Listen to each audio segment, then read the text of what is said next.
Voilà, bonjour à tous. Donc on m'a demandé il y a quelques jours de faire une petite vidéo et depuis le temps je peux pas parce que je capte pas là où je suis. Donc je vais la faire maintenant. Voilà, je vais vous dire comment j'ai été baptisé du Saint-Esprit. Je pense que je pense que ça concorde avec beaucoup de choses en plus. Donc je suis parti une été en mission et, et j'ai pris la décision de me baptiser.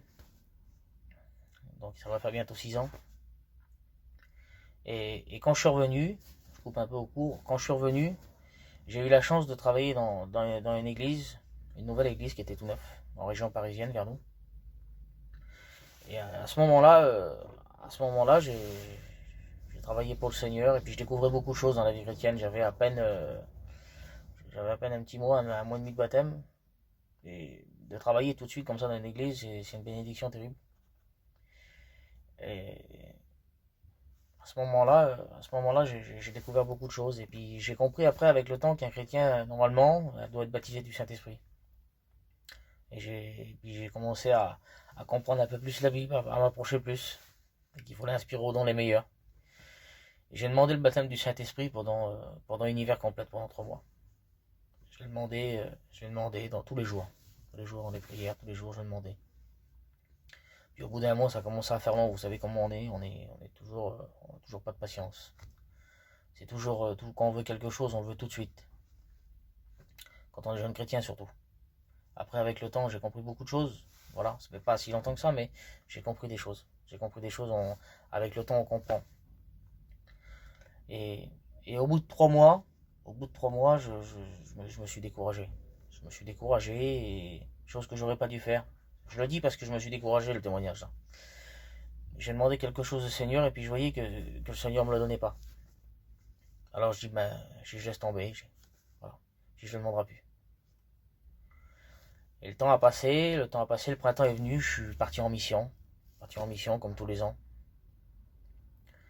Et on a tombé en mission, on était sur la route du Midi et d'un seul coup, il y a les pasteurs qui ont eu une idée de faire une réunion, de mettre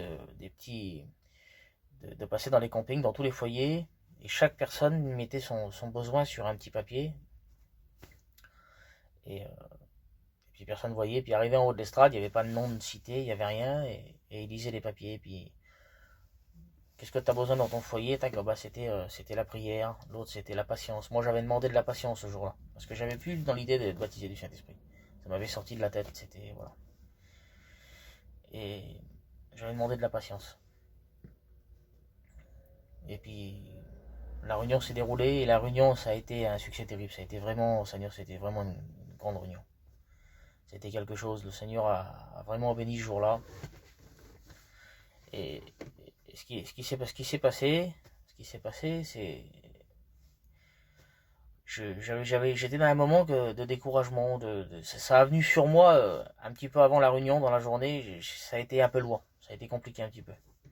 Je savais pas de où que ça venait, puis voilà. J'ai rentré dans la réunion, je vous le dis franchement, avec une tristesse. J'ai rentré dans la réunion avec une tristesse, avec un poids. Et quand je vu que la réunion elle était bénie là, que je chantais pas la présence de Dieu, j'étais assis et voilà. Je voyais tout le monde béni, puis moi, j'étais là à côté, je chantais rien. Et vous savez ce que c'est, je pense que tous les chrétiens doivent le ressentir. Ça a déjà arrivé à tout le monde, quoi. Et le Seigneur connaît toutes choses. Le Seigneur connaît toutes choses. À ce moment-là, j'ai été devant, parce qu'ils appelaient pour faire prier pour eux, pour celui qui avait besoin de force. Ils ont fait un appel, je me suis levé et j'y ai été, sans trop réfléchir. J'y ai été, et quand les pasteurs ont mis la main sur moi, comme ça, je me suis mis à genoux. Je n'ai pas regardé qu'il y avait plein de monde autour. C'est chose qu'il ne faut pas faire avec le Seigneur. Il ne faut pas regarder aux gens. Il faut regarder à lui. Je me suis humilié directement. Je me suis mis à genoux. Et quand les pasteurs ont prié pour moi, tout de suite, c'est là que j'ai reçu le baptême du Saint-Esprit. J'ai reçu le baptême du Saint-Esprit instantané sans l'avoir demandé. Et quand je me suis relevé, j'ai reparti avec de la force et plus le baptême du Saint-Esprit. Le Seigneur connaît toutes choses. Donc, je dis ça parce que le Seigneur, il a la directive de tout. C'est lui l'auteur de la bénédiction. C'est le Seigneur des Seigneurs. C'est lui qui dirige toutes choses. Et on voit pendant le baptême de Jean, pendant le baptême de Jésus, pardon, pendant le baptême de Jésus, on voit que qu'il y a Jean-Baptiste qui est en train de baptiser des gens, et puis il voit Jésus de loin arriver, et puis il dit, le voilà, c'est lui.